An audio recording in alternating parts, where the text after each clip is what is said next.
Olá, pessoal. Começa aqui mais um programa especial Saúde e Diagnóstico, que você bem sabe é uma parceria que temos com a CBDL, Câmara Brasileira de Diagnóstico Laboratorial, sempre com temas muito importantes. E hoje não é diferente, né?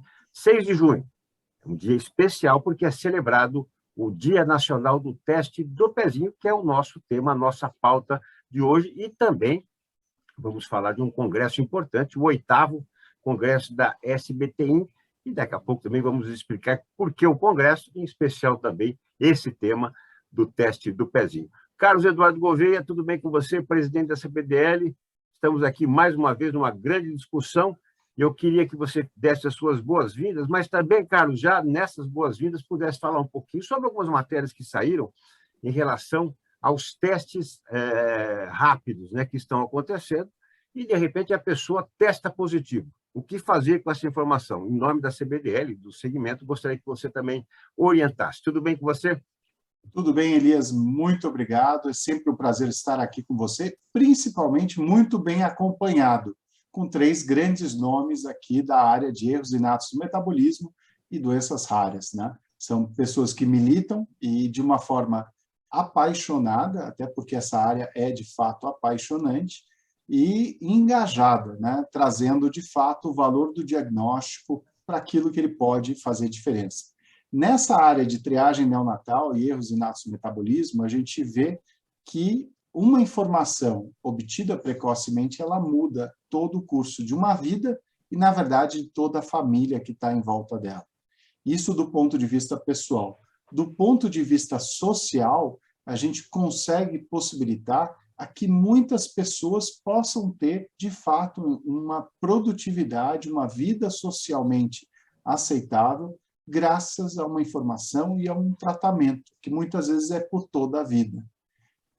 Então, hoje a gente vai ter o privilégio de poder falar um pouco dessa área, da Sociedade Brasileira de Triagem Neonatal e Erros Inatos do Metabolismo, que é uma sociedade multiprofissional e que tem feito toda a diferença. E é um pouco disso que a gente quer tratar. Na sua questão que você me coloca, do teste positivo, a gente vê que, de fato, o diagnóstico ele tem várias formas de se apresentar. Os testes laboratoriais vão desde um teste como um PCR, biologia molecular, um sequenciamento de próxima geração, os testes ELISA, quimiluminescência, metabolômica. Aqui a gente usa, na triagem neonatal, os espectrômetros de massa, por Tandem, por exemplo. Então, tecnologias muito avançadas, com grandes equipamentos e reagentes. Mas, muitas vezes, tem a tecnologia embarcada num simples dispositivo de um teste rápido, que pode dar essa informação em 15, 20 minutos para uma pessoa. No caso do Covid, o que a gente percebe é que a pandemia não acabou. O Ômicron, que é essa variante, é menos letal, ela continua extremamente ativa. Eu acabei de sair agora da minha infecção, nesse final de semana. Foi muito tranquila, mas graças aos testes eu pude, primeiro, confirmar o que eu achava que era uma gripe, não era, era de fato Covid, e monitorar o meu status até eu chegar ao ponto de negativo para o antígeno, e aí saber que eu podia voltar à vida ativa, normal, em sociedade. Então, são informações importantes para, de fato, dar esse primeiro alerta, no caso do Covid, avisar os contactantes e buscar um tratamento, se for o caso, né? Mesmo vale para o autoteste, Carlos? E vale isso para o autoteste. O autoteste é uma ferramenta extremamente interessante, porque ela permite essa triagem. Ele não é um diagnóstico, embora tecnicamente o teste seja tão bom quanto um teste profissional, mas ele legalmente, pela regulação, ele é considerado uma triagem e tem a função, de fato, de dar esse primeiro alerta à pessoa e interromper o ciclo de transmissão da doença. Então, a gente começa a empoderar a população para a busca dessa informação e busca de um papel ativo na sociedade, né? De fazer cumprir o seu papel social de não transmitir mais essa doença que tanto nos tem atrapalhado. Então, Elias, feitas essas ponderações iniciais, aqui eu volto para você para fazer a apresentação das nossas 3 convidadas de hoje. Muito obrigado, Carlos Eduardo Gouveia. Sem dúvida alguma, mais uma bancada de altíssimo nível. E, como sempre fazemos, vamos apresentá-las, né, individualmente e já nessa apresentação pedir, né, as palavras iniciais que vocês tragam também um pouco, né, desse tema tão importante, que é o teste do pezinho. Começar, então, com a doutora Tânia Bachega, presidente da Sociedade Brasileira de Triagem Neonatal e Erros Inatos do Metabolismo, que é a SBTI, professora livre-docente pela Faculdade de Medicina da USP e também professora da disciplina de Endocrinologia da Faculdade de Medicina da USP. Doutora Tânia, muito obrigado por estar conosco aqui, nesse bate-papo, que sem dúvida alguma vai ser de altíssimo nível. E já nessas palavras iniciais, eu gostaria também que a senhora pudesse falar um pouquinho sobre o 8º Congresso da SBTI. Tudo bem contigo? Olá, Elias, é um grande prazer estar com você aqui hoje e com esses grandes nomes dos testes diagnósticos e de doenças raras no Brasil. E eu tenho a sorte deles fazerem parte da diretoria da SBTI, que muito tem trabalhado pela triagem neonatal. Bem, nós tivemos o sancionamento da lei no ano passado, né, que amplia o número de doenças pesquisadas no teste do pezinho para um pouco mais de 50. E, obviamente, isso representa um marco, né, na saúde pública, na saúde da nossa população, pelos testes diagnósticos precoces e pela possibilidade de se tratar e evitar sequelas graves nessas crianças afetadas. Pensando nisso, a Sociedade Brasileira de Triagem Neonatal e Erros Inatos do Metabolismo tem como um de seus pilares educar, contribuir para a informação dos profissionais da saúde. Então, nós estamos agora organizando um congresso totalmente online, nos próximos dias 3 e 4 de junho, gratuito para o associado SBTI, porque essa é a nossa missão, educar os profissionais de saúde para a triagem neonatal, e esse congresso abordará principalmente as doenças que estão sendo incluídas por essa nova lei. Então, nós temos 13 palestrantes internacionais com expertise em triagem, vários palestrantes nacionais. O presidente da Sociedade Internacional de Triagem Neonatal estará abrindo o congresso, o professor John Bohan. Temos também o que eu gostaria de ressaltar, né, o que a gente sempre defendeu, custo-efetividade em triagem neonatal. Então, em geral, os governos sempre perguntam o custo de se introduzir uma doença na triagem para se triar 3 milhões de bebês. Mas qual é o custo das complicações de um bebê com diagnóstico tardio? Então, nós teremos o doutor Scott Grossi, do CDC de Atlanta, também falando de custo-efetividade. E quero ressaltar que todas as palestras terão tradução simultânea. Então, quem quiser ver a programação, é só acessar o nosso site do Congresso, www.cbti2022.com.br. Obrigada. Vamos repetir, então, por favor, doutora Tânia, para que todos possam anotar, né, mais uma vez, com calma, e, em especial, né, trazendo aqui essa bancada tão rica que vai discutir. São 13 palestrantes internacionais, além, né, de vocês todos que vão participar ativamente. Parabéns pela organização. Vamos repetir, então, por gentileza? www.c de casa, B de bola, T de tapete, E, I, M de macaco, 2022.com.br. E já que você me deu a palavra, eu vou abusar um pouquinho. Nós inovamos nesse congresso, né, também, criando uma abertura para se mostrar os trabalhos científicos dos diversos serviços que trabalham com triagem ou com doenças raras. Então, isso não era, vamos dizer, uma tradição nesse evento. Nós abrimos, tivemos um número grande de pesquisas enviadas, porque nós acreditamos que a medicina evolui baseada em pesquisa, em evidências científicas, e criamos premiações para os melhores trabalhos. Então, o melhor trabalho em triagem neonatal se chamará Benjamin Schmidt, que foi um dos médicos pioneiros que implantou a triagem neonatal em São Paulo. Então, não percam esse evento que terá muita inovação em ciência. Muito bom. Então, www.sbtin, com M, CBTI, o C de Congresso.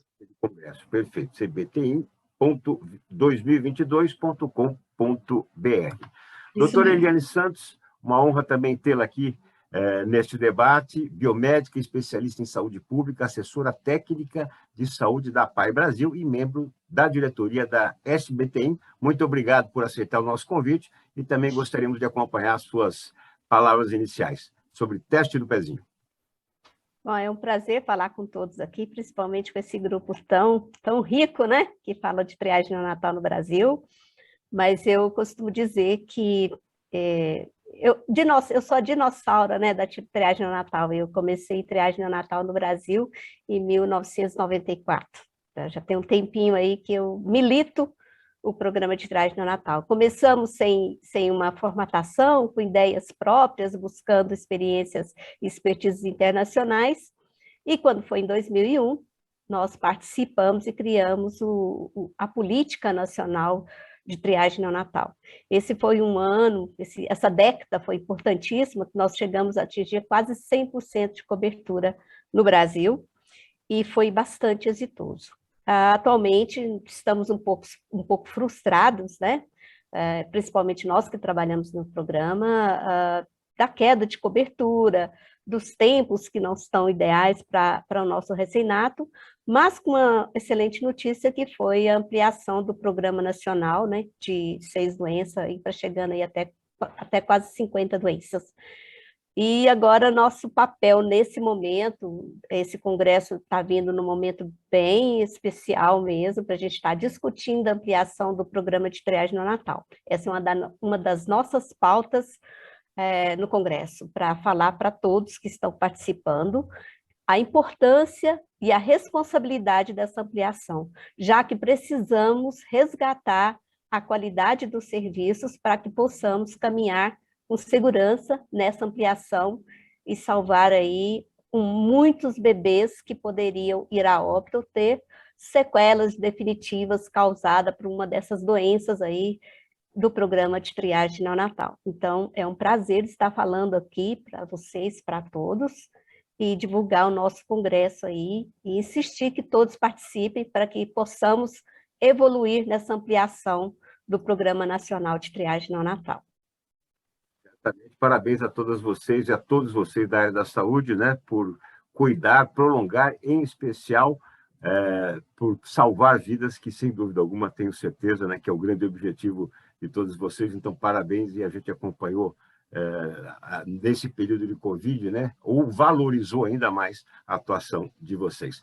Doutora Márcia Ribeiro, professora associada de Genética Clínica do Departamento de Pediatria da Faculdade de Medicina da Universidade Federal do Rio de Janeiro, chefe do Serviço de Genética Médica do Instituto de Puericultura e Pediatria Martagão, gesteira também da UFERJ, docente permanente do programa de pós-graduação em Clínica Médica e Endocrinologia da Faculdade de Medicina da UFERJ, docente permanente do programa de pós-graduação em Saúde Materno-Infantil do Instituto de Puericultura e Pediatria Martagão, gesteira da UFERJ, assessora médico-científica de genética médica do Grupo Pardini e sócia titular da também Sociedade Brasileira de Genética Médica e Genômica, que é a SBTI. Muito obrigado por estar conosco e também gostaríamos de ouvi-la nessa participação inicial. Então, eu agradeço muito o convite e é sempre muito importante, né? Eu digo que eu sou um pouquinho nova nessa parte de triagem neonatal, mas eu tenho visto assim o outro lado, né? De receber o paciente sem o diagnóstico, já com uma certa idade, e onde a gente pergunta, mãe, teste do pezinho, né? Porque faz parte da anamnese. Aí ela fala assim, não tenho, né? Não tive resultado. Então, era uma prática, né, dizer para a mãe, se tivesse tudo bem, o resultado nem ia para ela, só iria se tivesse algo alterado. Então, isso é muito complexo, né? Então, eu acho que a sociedade tem uma missão, né, de orientar, né, os pediatras, que são os primeiros que recebem essas crianças, de cobrar, né, e empoderar a mãe. Não, mãe, né, você tem direito, você precisa ir lá pegar o resultado, precisa pedir o resultado, não pode ser normal e não receber. Né? A gente precisa olhar o que foi feito, o que não foi feito. Então, esse é o meu primeiro ponto. O segundo, né, a gente falou em teste do pezinho, programa de triagem. Então, o teste do pezinho é um teste de triagem.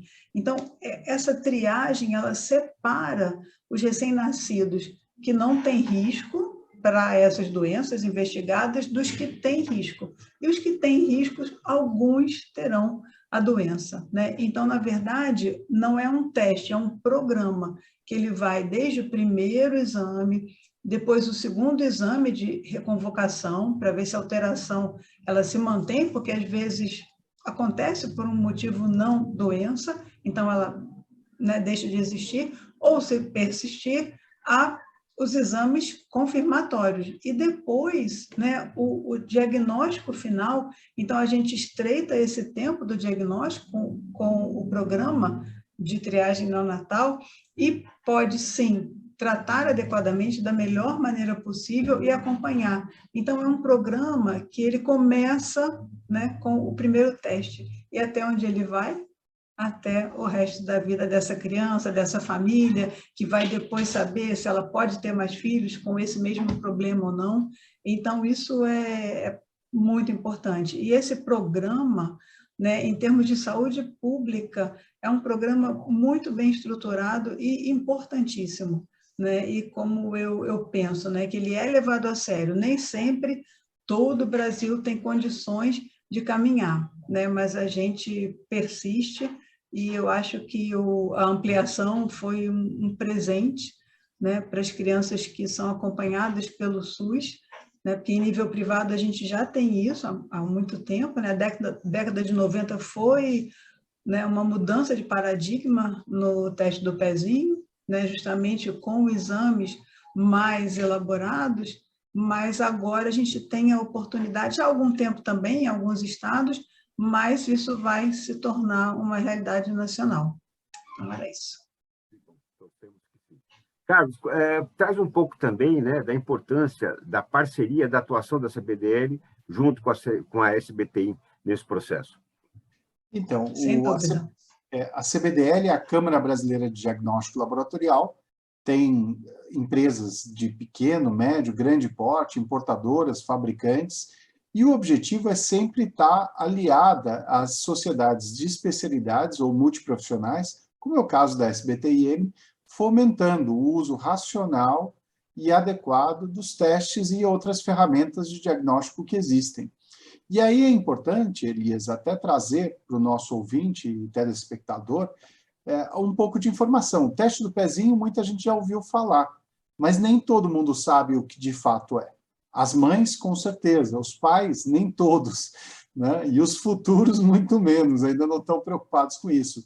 Mas ele é um teste que deve ser feito a partir de 40, e vocês me corrijam, por favor, a partir de 48 horas de nascido, em média, porque aí já houve a possibilidade do bebê mamar um pouco do leite materno e, eventualmente, ele vai ter, dentro do leite, algumas substâncias que ele não consegue processar ou metabolizar, que são alguns aminoácidos específicos. Isso é o mais comum que a gente vê no teste do pezinho.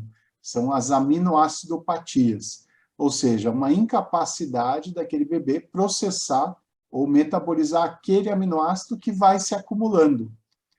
O teste em si, ele vai detectar esse acúmulo extraordinário ou anormal, e aí vai dar o alerta. Então, aquela criança está com, por exemplo, uma concentração de fenilalanina muito alta, que é um aminoácido essencial. E isso indica, provavelmente, que a criança tem uma fenilcetonúria, por exemplo, que é uma das doenças mais comuns. E aí não é o caso, e ele é triagem, ou seja, ele alerta, e aí a mãe, o pai, eles têm exatamente que começar uma jornada, que é de investigação, é confirmar, e aí se tiver a confirmação, como a doutora Márcia falou, já começa a fazer parte de um programa, que é um orgulho para nós brasileiros. Começou em 2001, né, Eliane? acho que 2001, se eu não me engano. Oficialmente foi 2001, né? Mas ele chegou no Brasil em 1976, através da PAI de São Paulo. Isso, exatamente. Mas o programa em si, estruturado pelo Ministério, é de 2001. E de lá para cá, ele só evoluiu exatamente nessa questão de organização. Então, são serviços de referência em triagem neonatal espalhados pelo Brasil, que tem grupos multiprofissionais.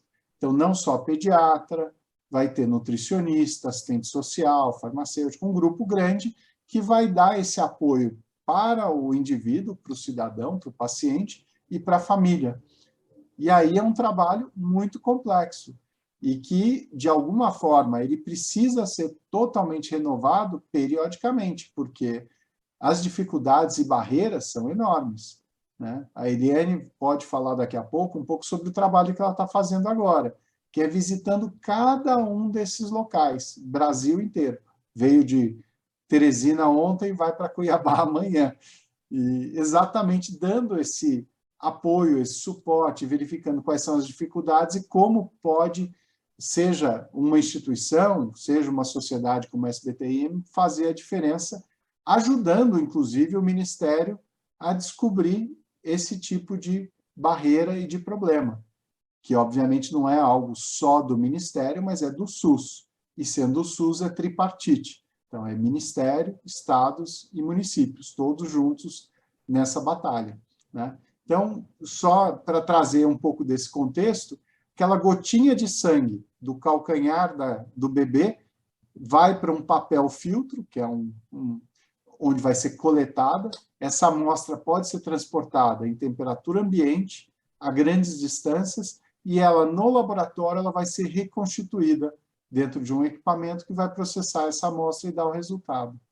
Então, a tecnologia aí ela está envolvida em vários aspectos, desde a pré-análise, que é a coleta, que tem que ser muito bem feita, até, obviamente, a informação depois transmitida para o familiar e a assistência que vai ser dada para o paciente. Dentro dessa introdução que o Carlos fez, doutora Eliane, o que é que a senhora gostaria de acrescentar? Bom, como o Carlos falou, o Brasil ele tem vários países dentro desse gigante que é nosso país, né? E quando você viaja às regiões, cada uma comporta-se de uma maneira.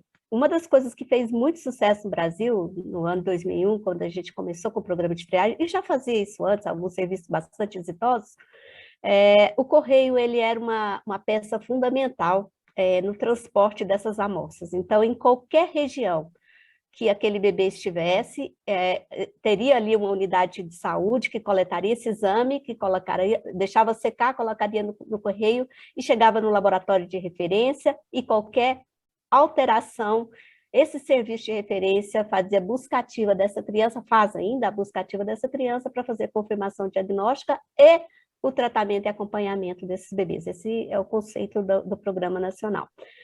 Com isso, a gente vê que o Correio ele tem perdido um pouco a sua essência nessa responsabilidade social. Infelizmente, nós temos um custo muito alto. Como o financiamento, o Carlos falou agora de financiamento, que o financiamento ele é tripartite, Estado, União, Estados e municípios. Hoje a gente tem, dentro dos estados, pouquíssimos estados têm contrapartida nesse programa. Então, fica toda a responsabilidade para o serviço de referência em ofertar a lanceta, papel filtro, que é o coletador, e correios, né? Além de todos os insumos necessários para fazer esse exame. Então, com isso, se está se tornando quase que inviável manter o programa, a sobrevivência. E os primeiros cortes que eles vão fazendo são o transporte, por exemplo, ele está bastante afetado, e eu percebi isso com essas minhas viagens pelo Brasil, o tanto que ele está afetando, e principalmente durante a pandemia, que está sendo feito via portador, ou seja, aquele carro do município deixa juntar essas amostras para depois transportar para chegar no laboratório. Com isso, a gente tem perdas gigantescas naqueles bebês que têm algum diagnóstico ali. Então, um atraso de início de tratamento extremamente importante, né? E que a doutora Tânia pode falar com bastante propriedade, a doutora Márcia também, sobre essa perda que a gente está tendo com diagnósticos tardios, que já chegaram a ser bastante precoces em toda a dimensão do nosso país. Mas não é assim sempre, né? Nós temos regiões com dificuldades de acesso mesmo. Amazonas, estive no Amazonas e vi o tanto que é difícil a população, que eles falam das populações ribeirinhas, chegar em Manaus, que é onde está o serviço de referência. Eu estava lá e eles disseram, olha, esse bebê aqui levou 5 dias de barco para chegar aqui, ou seja, se perdeu 5 dias na estrada para chegar para algum diagnóstico e início de tratamento. Então, assim, realmente tem muitas coisas que a gente não consegue corrigir tão bem, mas outras sim, com certeza a gente tem que melhorar essa logística, né?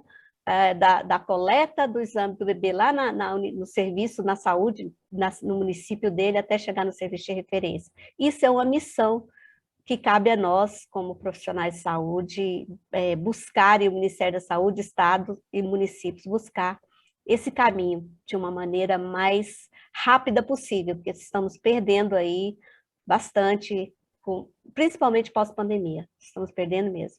E aí, vou deixar para a doutora Tânia falar um pouquinho, né? Um pouquinho do que se trata o diagnóstico tardio desses bebês. E doutora Márcia também, claro.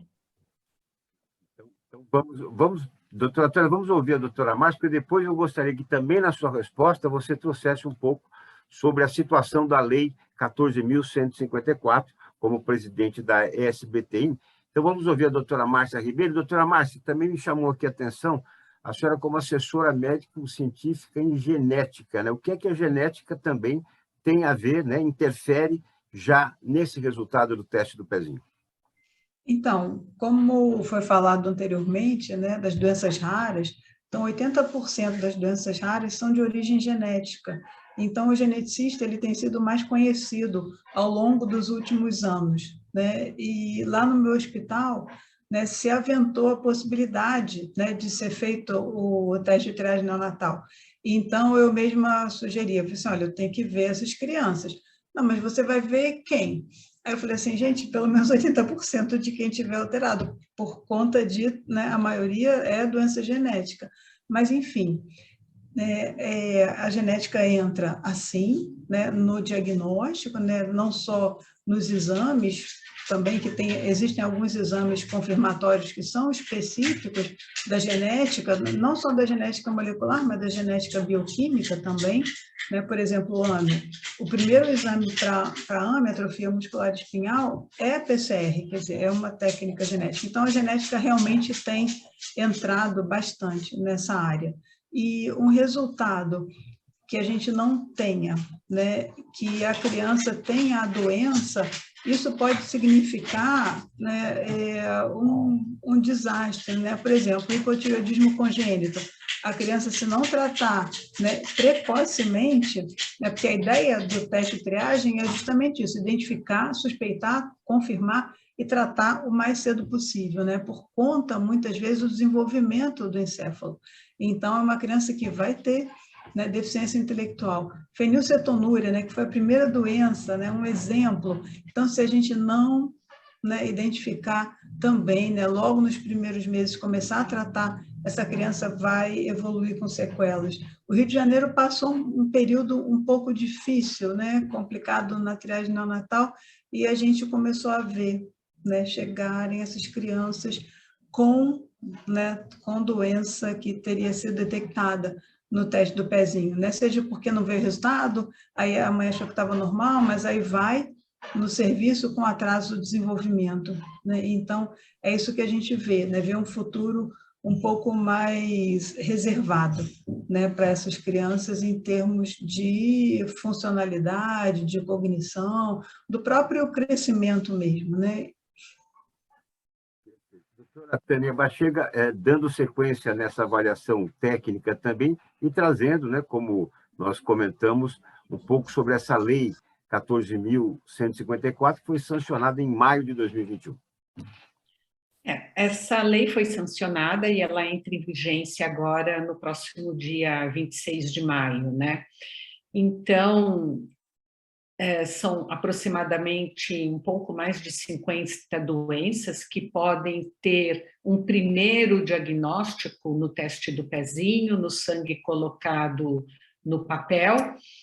Como a doutora Márcia falou, um exame positivo não quer dizer que a criança tenha doença, ela é suspeita, tem que rapidamente ser submetido a um outro exame que definitivamente dirá se ela é afetada ou não.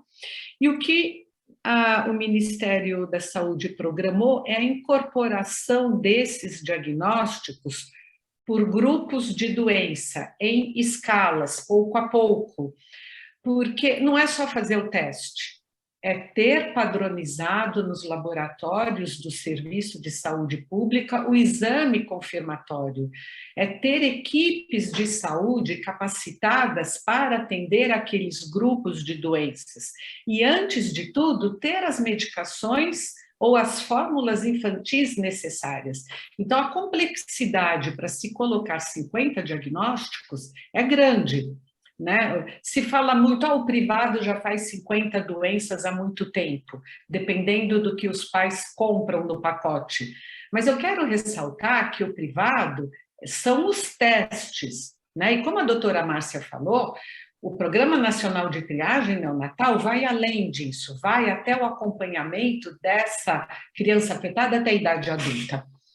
Agora, no nosso congresso teremos um seminário onde foi convidado o representante do Ministério da Saúde para nos falar como isso está sendo programado. O doutor Fabiano Ferreira, que hoje é o coordenador da Coordenação Geral de Sangue e Hemoderivados, onde está inserida a triagem neonatal.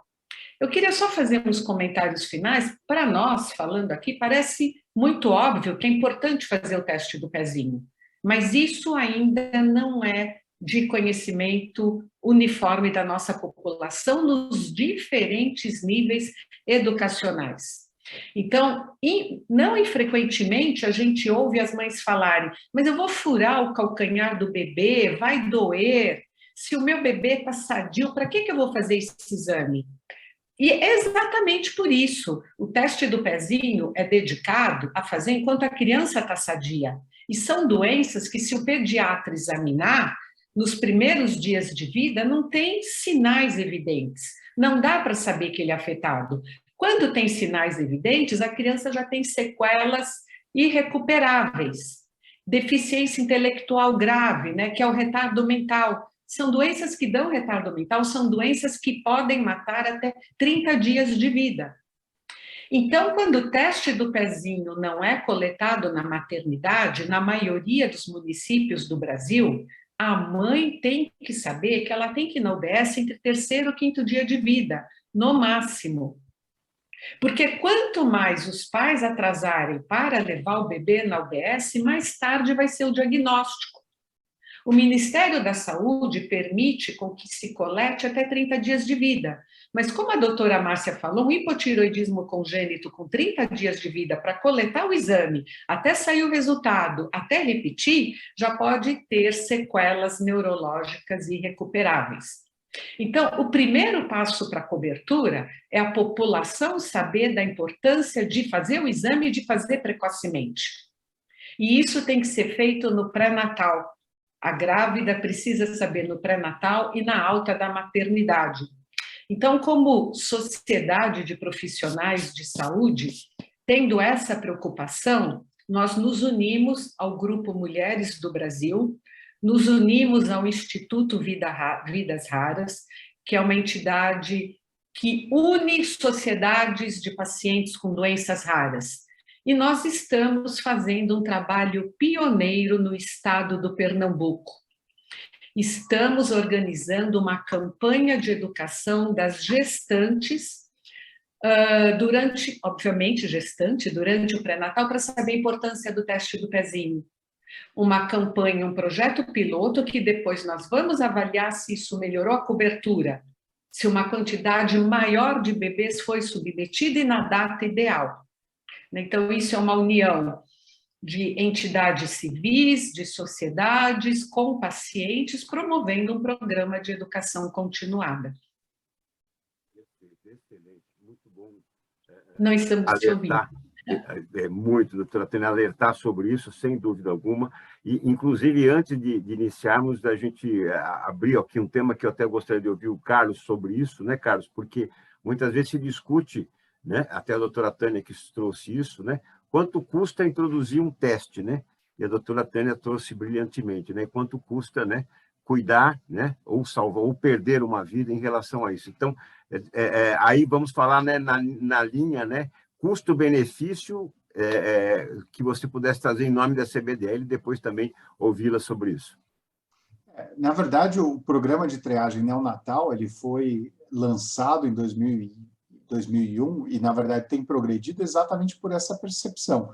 Deveria ser até mais rápido a evolução, deveria ter sido já, na verdade, deveria ter uma atenção até maior, mas o fato é que ele faz toda a diferença. O programa, da forma como ele foi estruturado no começo e como ele pode agora, com essa nova legislação que foi promulgada e vai entrar em vigor em breve, trazer vários benefícios.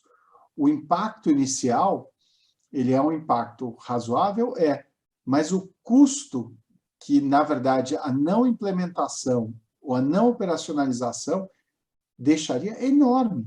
Se você for analisar o custo social de uma pessoa, por exemplo, uma criança que não tenha sido diagnosticada precocemente e que não morra em 30 dias, digamos, não seja uma das doenças mais graves, o que acontece? Ela vai precisar de uma atenção familiar enorme, então algum membro da sua família vai ter que parar de trabalhar para dar uma atenção, para levá-la às consultas. A doutora Márcia atende, a Tânia também, crianças que têm que voltar com uma frequência enorme. E, na verdade, não é para uma especialidade, para um profissional de saúde, é para vários. É para o pediatra, depois é para o endócrino, depois é para fisioterapeuta, depois é para não sei o quê, é voltar para pegar um medicamento ou uma fórmula, ou para até cirurgias, dependendo da situação. Então, o custo é do próprio indivíduo, que não vai crescer de forma produtiva, não vai ser inserido na sociedade como ele poderia ser, não vai gerar um produto positivo e familiar e tudo mais. Você tem outro elemento na família que vai perder também a sua atividade econômica para ser o cuidador. E o custo social é esse. O custo para a saúde pública são as diversas internações. Se você não tem um programa bem conhecido e difundido, e aí, como já falaram, esse empoderamento dos pais para poderem, de fato, usar essa informação preciosa a seu favor, seja para garantir uma vida adequada para o filho, seja para um planejamento familiar depois, para os demais filhos. Aí entra a genética.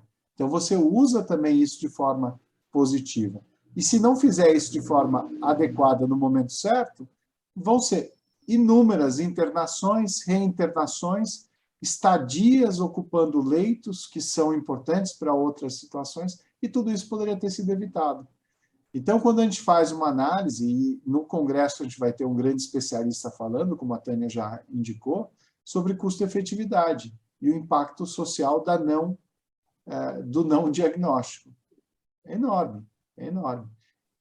E a gente vê que o diagnóstico precoce e preciso, ele pode, de fato, dar o acesso a uma terapia eficaz, com bons resultados, e imaginando que 70% das decisões médicas são lastreadas em um diagnóstico. Então, é óbvio que a gente tem que trabalhar pelo melhor e pelo mais adequado, né?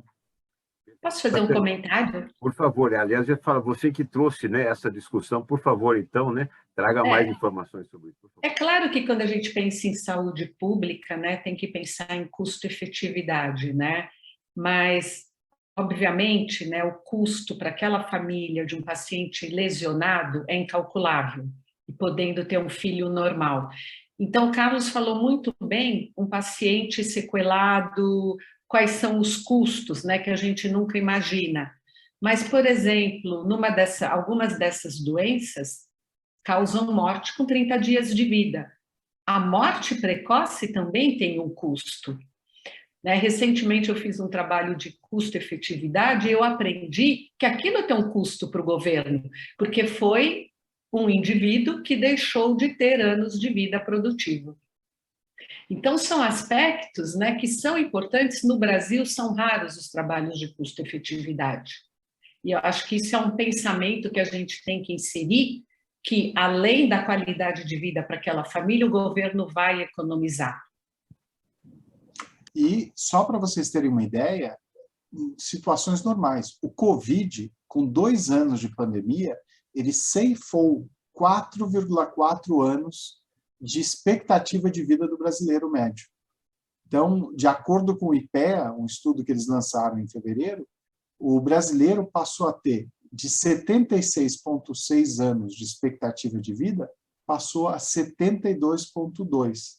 E por quê? Porque muitas pessoas morreram no auge da produtividade, então pessoas relativamente jovens, e muitas crianças deixaram de ser geradas, né? Muitos casais adiaram o planejamento de uma gravidez. Então, isso vai ter um impacto social e econômico para o país enorme nos próximos anos. No médio e longo prazo, a gente pode reverter isso, mas no curto prazo, até a Seguridade Social vai ser impactada. E a gente não está parando para pensar nisso. Então, esse é um exemplo de como a gente acaba tendo impacto com problemas na área de saúde. E no caso da triagem neonatal, a gente tem as ferramentas, tem o conhecimento, e o Brasil tem vanguarda em muitas pesquisas. E aí o nosso congresso a gente vai mostrar também vários trabalhos científicos que vão estar concorrendo a esse prêmio e de exemplos de grupos de excelência internacional, né? Então, a gente é muito orgulhoso desses trabalhos que têm sido feitos por grupos que buscam o melhor no mundo para poder tentar aplicar aqui, não obstante as dificuldades e barreiras, como a Eliane falou, né? Doutora Márcia Ribeiro, o que é que a senhora gostaria de acrescentar e também saber se existem alguns outros testes que ajudam até na complementação em relação ao teste do pezinho? Bom, então o que eu queria acrescentar inicialmente, né, são relatos de mães que têm um primeiro filho, né, que fez um teste básico ou não fez, e depois vem o segundo e ela pede um teste ampliado.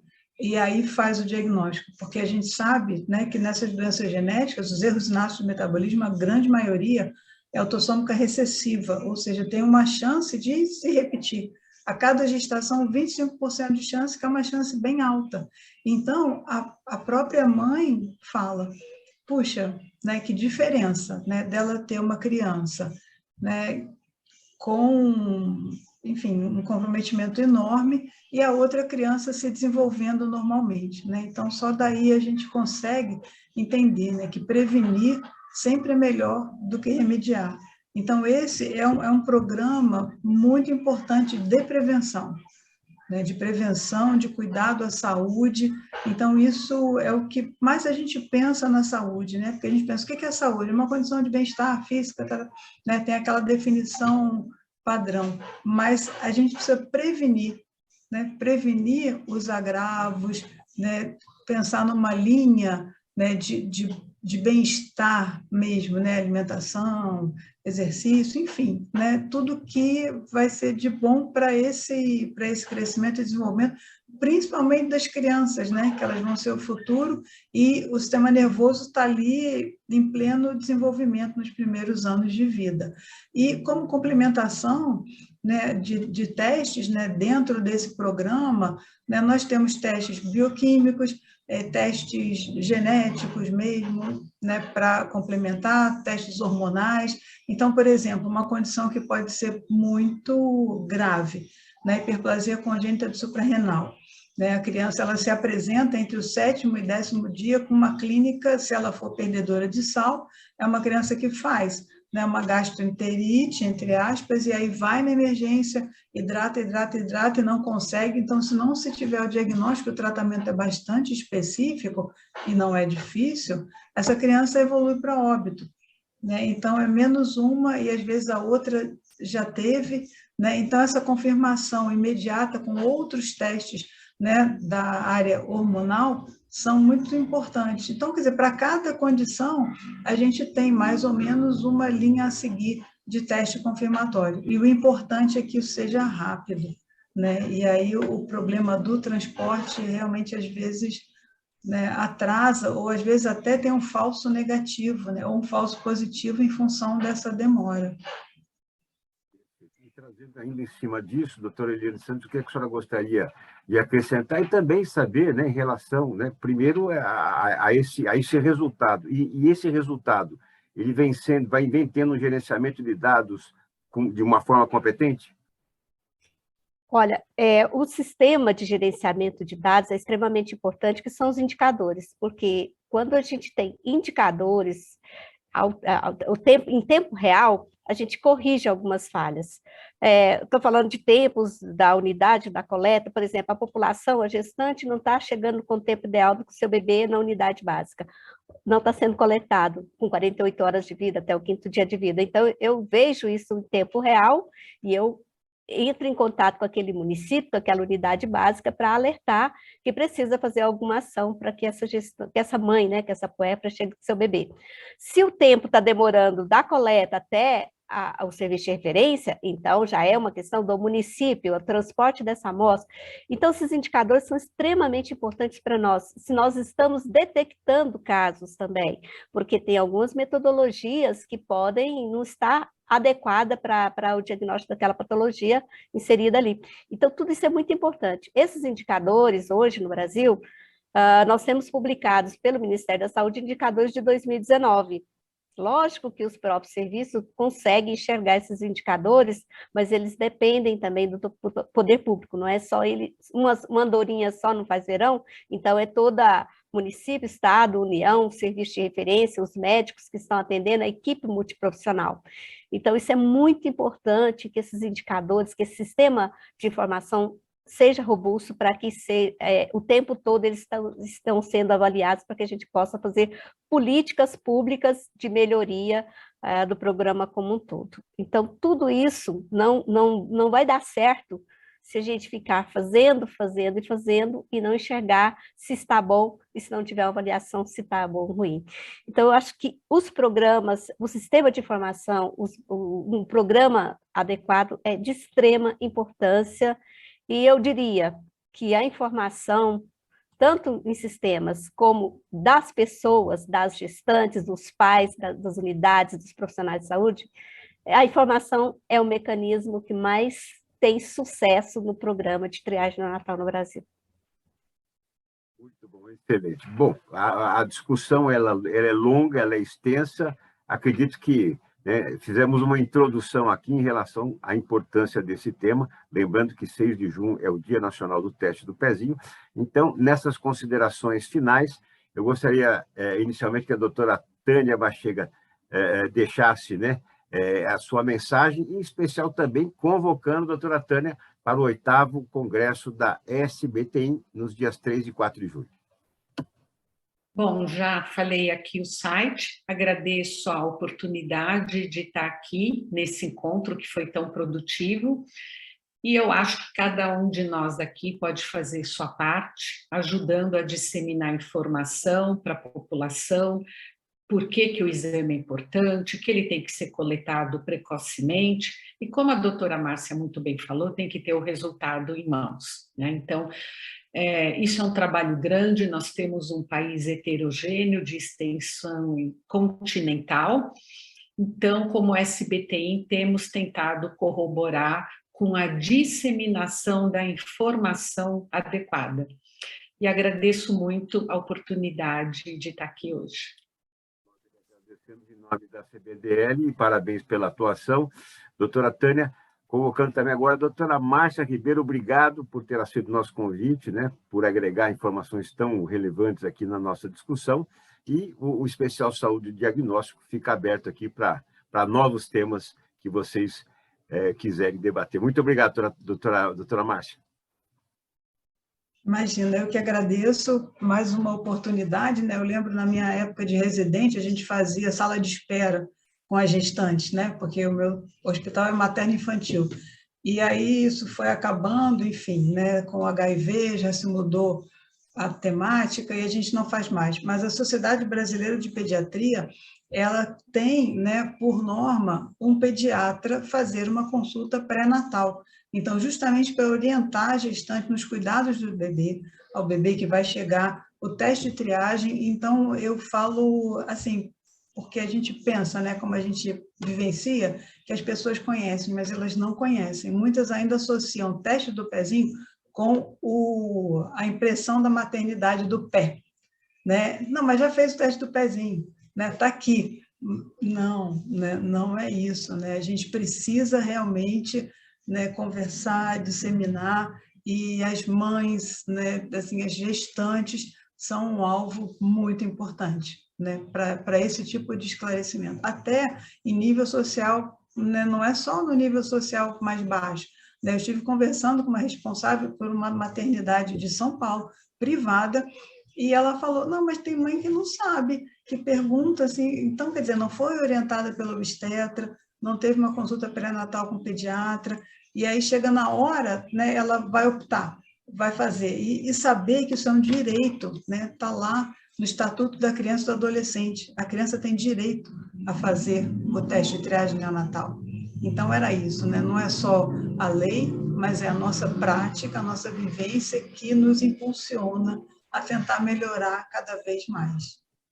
Muito obrigado, doutora Márcia. E doutora Eliane Santos, muito obrigado também por participar, parabéns pela sua atuação e a sua mensagem final.